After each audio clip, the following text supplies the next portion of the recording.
Hello everybody, my name is Elena. Welcome back to my YouTube channel. Today I wanted to recommend you some books, but I wanted it to be fun. So I'm going to be recommending you some of my favorite books or books that I've really enjoyed based on colors.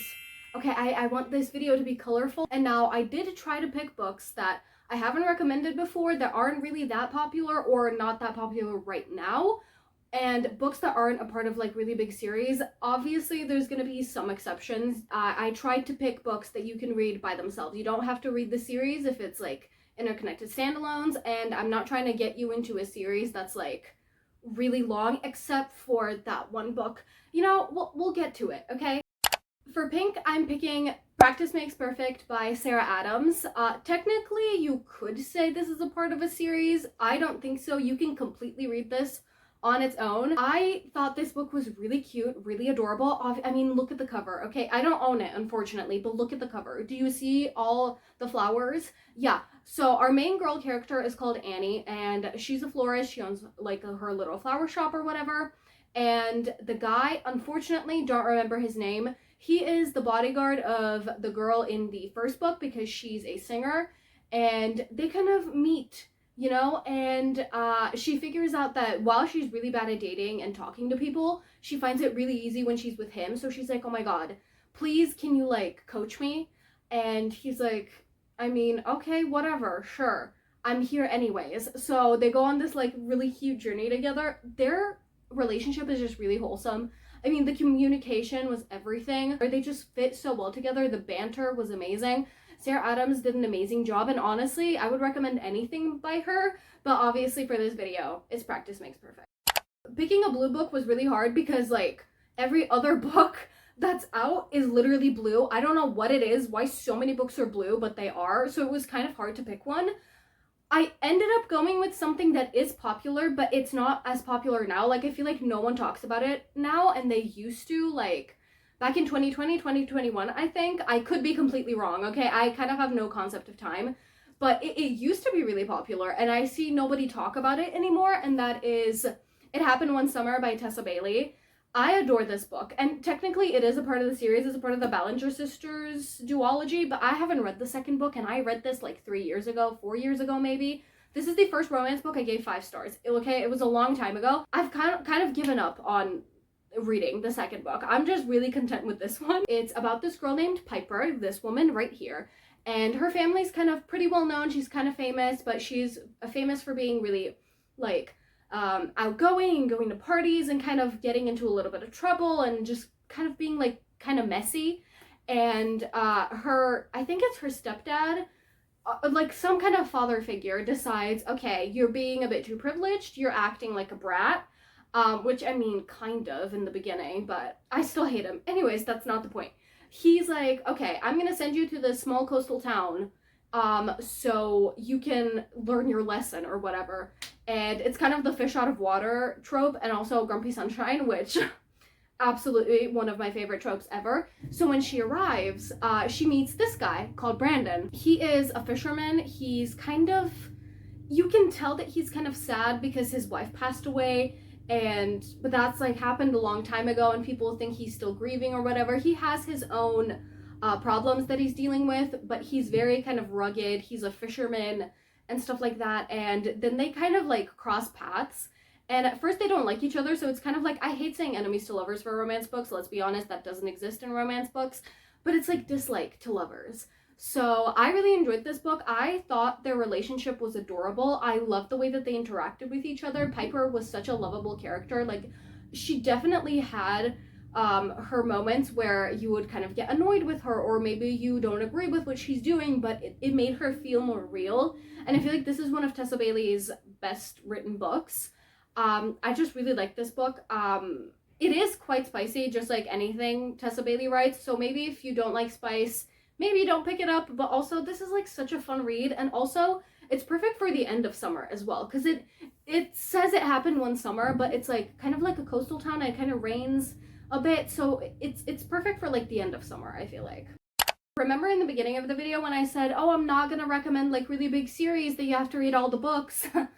That doesn't count for this because you'll figure it out in a second. I'm recommending Damaged Like Us by Kristen Becker-Ritchie. One, because this is the most green book I've ever seen in my life, and also because it's my favorite book ever.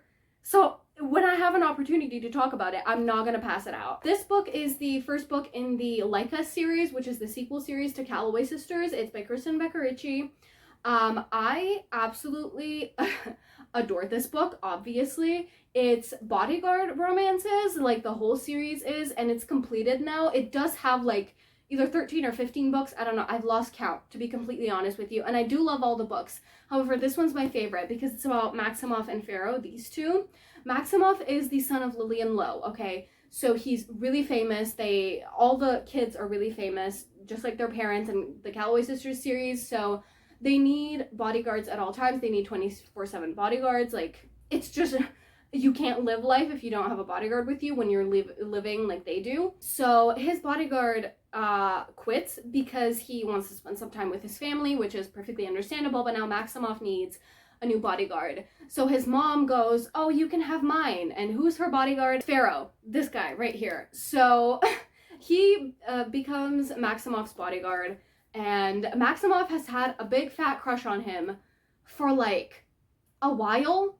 And it's one of those like kind of childhood crushes, but that kind of linger, you know? And so now that they're spending so much time together, Maximoff is like losing his mind and trying to like play it cool. And then obviously a romance flourishes. I think it's ridiculous for me to sit here and tell you to read a 13-book series. I just really wanted to talk about this book, and I did. So yeah, I really love the connection between these two. I have never read anything more romantic than this book, and the way that they talk to each other, the way that they understand each other. Kristen Becker-Ritchie just outsold with this book and this romance. I completely understand that this is not a purple shirt, okay? However, I don't own anything purple because I don't like the way that that color looks on me, and also I don't like the color itself very much. So please excuse this. Let's just pretend that it's like periwinkle, you know? It's like a nice lavender color and not baby pink. It also really does not fit with the book that I'm going to be recommending, but for purple, I decided to go with Assistant to the Villain by Hannah Marie Marer. I still don't know how to pronounce her name. I'm so sorry.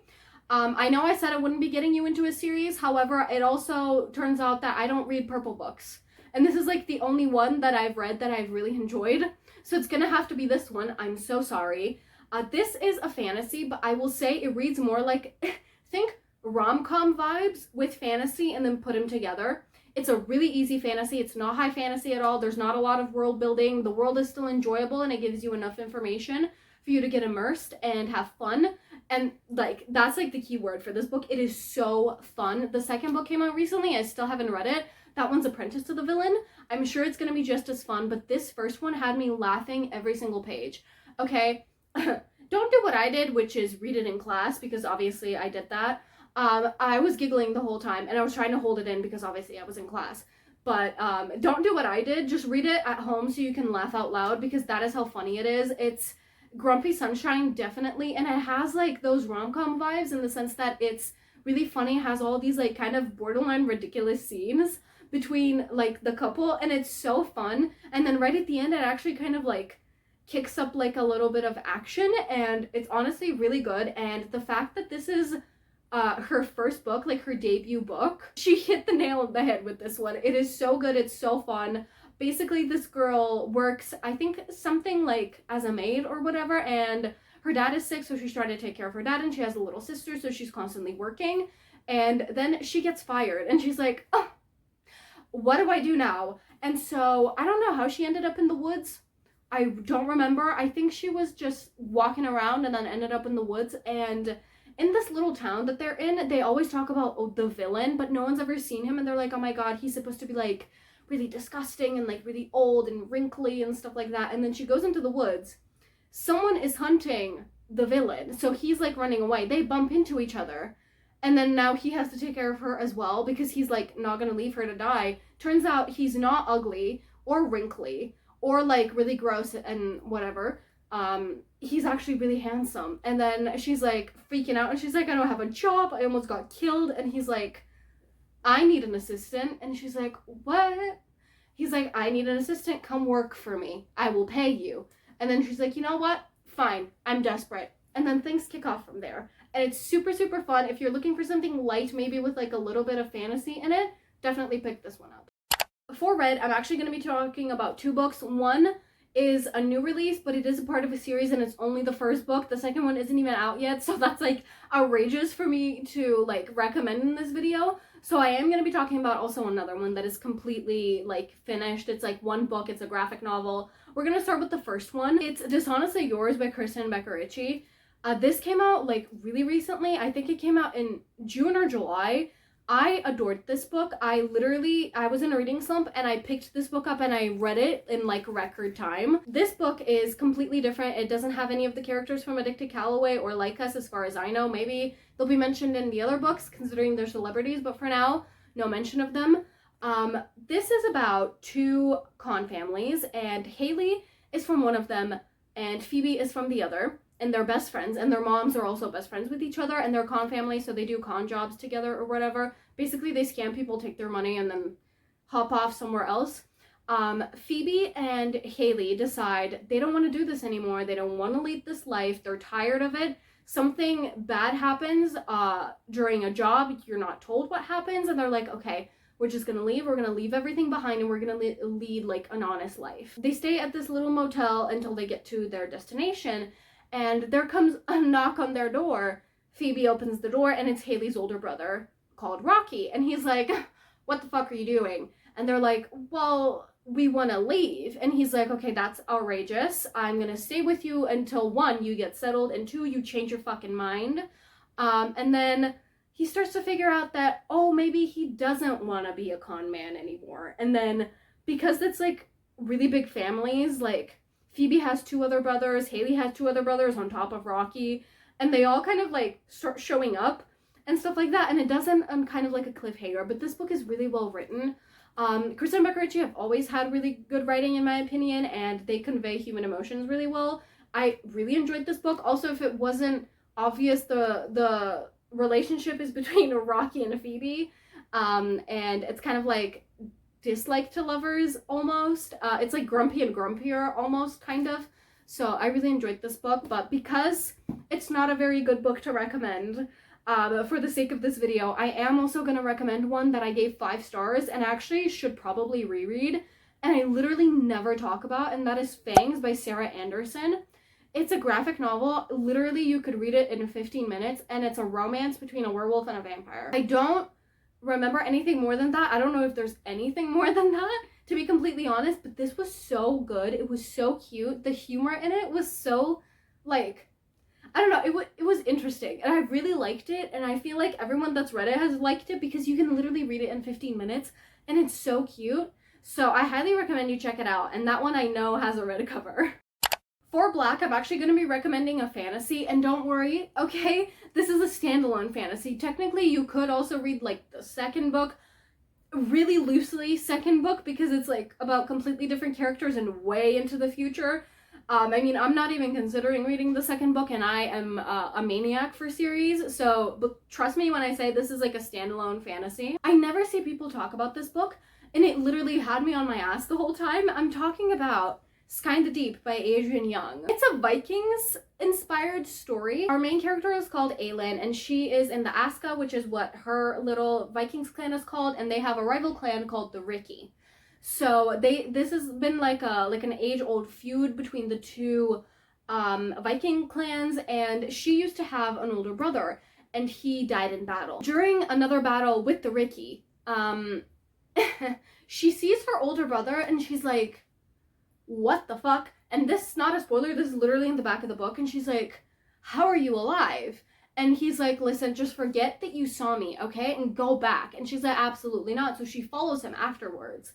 And then in order to protect her, because now she's in a rival clan, her older brother's best friend is like trying to protect her the whole time, and pretending that, like, oh, this is gonna sound so bad. He's pretending that he owns her. Listen, it's a whole thing, okay? It's Vikings times.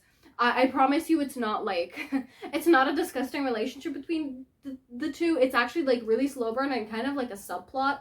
This book has a lot of talk about humanity and people and how we're basically all the same, even though like we live in different countries and stuff like that. Obviously, they don't talk about countries, they talk about Viking clans, but like that's the metaphor, and how everyone's literally the same, and we experience the same emotions. We talk about the same things, we like the same things, we hate the same things.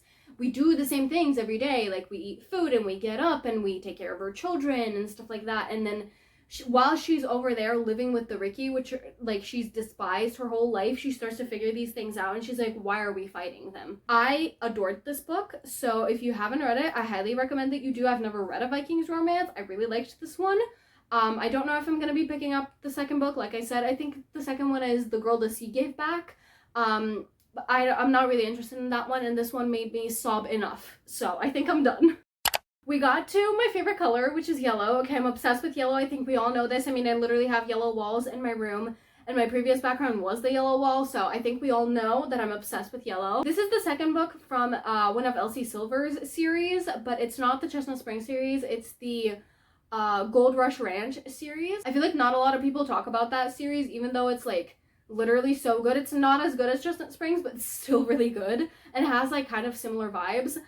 The book that I'm talking about is a photo finish. This is the new cover. Obviously it's yellow. If it wasn't, I don't think I could have used this cover, but it is yellow now, so there we go. This is it.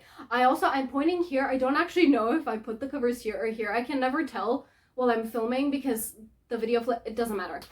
I really enjoyed this book. If you've read the Chestnut Springs series, you will know that the Eaton brothers have a sister called Violet. This is her book. She's a horse rider, and she does races and stuff, and she's like just gaining her confidence and like scoring really big, and then she has an accident. I'm sorry for laughing, it's not funny.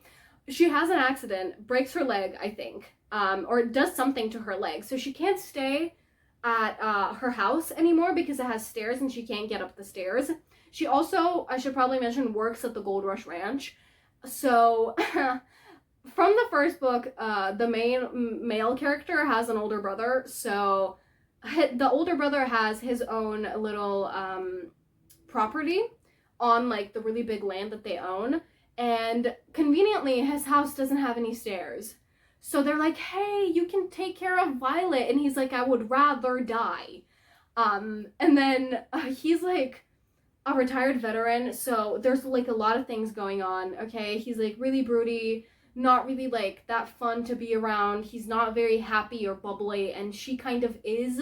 And they kind of find solace in each other, and their relationship was just so cute and lovely.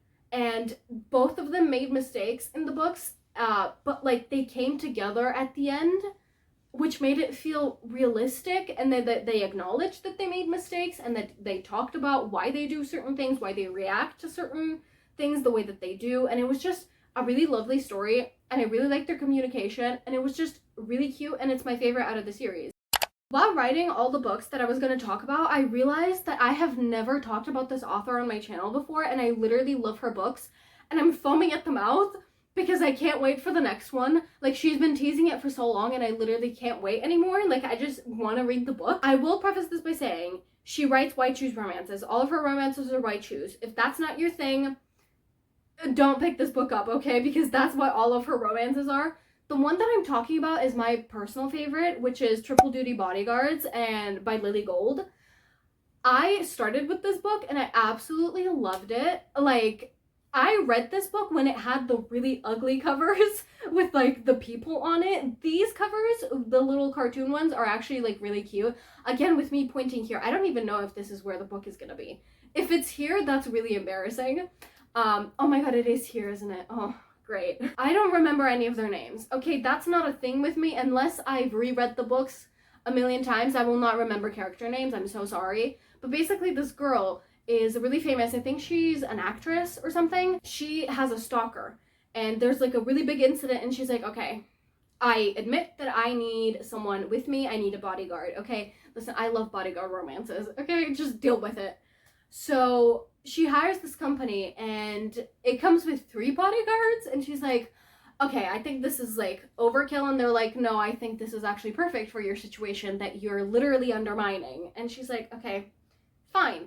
So she has these 3 bodyguards, and she's known like as a bitch in Hollywood. Not a lot of people like her. Everyone thinks she's stuck up and whatever, and she's not. She doesn't put on a face, and that's why no one likes her, because they want like a cookie cutter like persona of her, and she's just herself. And so when the bodyguards show up, they're like, oh, this bitch. And then they start figuring out that, oh, she's not a bitch, and oh, she actually really needs help. And I loved this book. The White Shoes, I think, has done really well. I love the dynamic between all of them.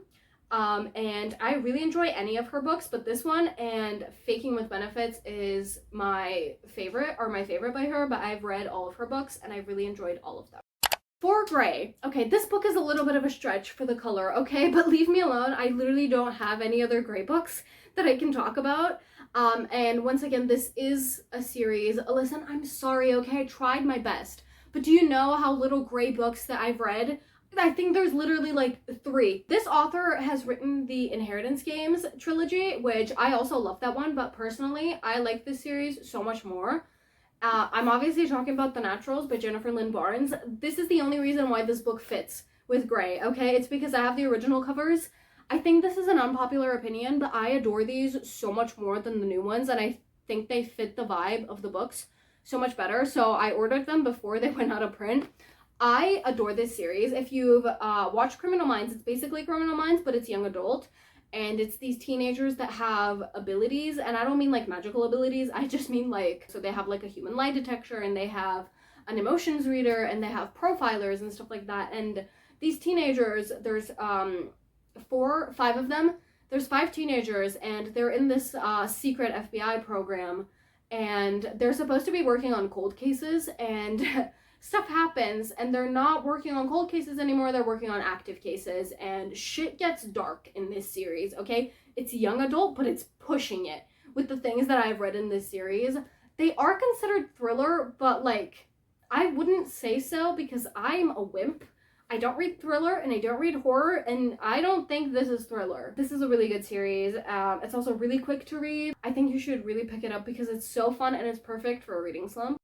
And lastly, for the color white, I would like to just everyone give me a round of applause for not picking Addicted Callaway or Throne of Glass, because I'm obsessed with both series, but again, they're very big series, so I would just like everyone to thank me for not picking them and for picking, honestly, a different series. But it's interconnected standalones, and you don't have to read the other books, okay? Don't shoot me. But I'm picking Get a Life, Chloe Brown by Talia Hibbert. I feel like this book was really popular at one point, and then no one talks about these books anymore, and they're literally so good. This is the first book in the Brown Sisters trilogy. This one is obviously about Chloe Brown, because it's in the title. Chloe's chronically ill. She has a near-death experience and realizes that she's done nothing with her life. And if she were to die, she would literally be so disappointed in whatever she's achieved in her life. And so she creates this like kind of bucket list of things she wants to do. And one of her neighbors is this guy called Red. Redford is his full name, but everyone calls him Red. And they kind of like don't like each other. They kind of annoy each other and stuff. And then she figures out that he's the perfect guy to take her along on these like adventures so she can complete her bucket list, and that's exactly what they do. And it's literally such a fun book. I love them so much. They're so cute, and every book after this gets better. Like, this is my least favorite, but I still adore this book. Like, it's in no way bad. Talia Hibbert is just like really good at writing funny dialogue, and also she's British, so if you see British slang in here, that's why. I just adore this book, and I adore every representation that's in this book. Started the video with one outfit, ending it with another. I am too hot to change again, so we're just gonna end it right here, okay? Thank you so much for watching this video. Hopefully you got some recommendations out of this. I don't know if I have enough books to do a part 2, but if you want to, I can. I will do my very best to read some colorful books. That is it for this video. Thank you so much for watching. You can like, comment, subscribe if you'd like, and I will see you in my next video.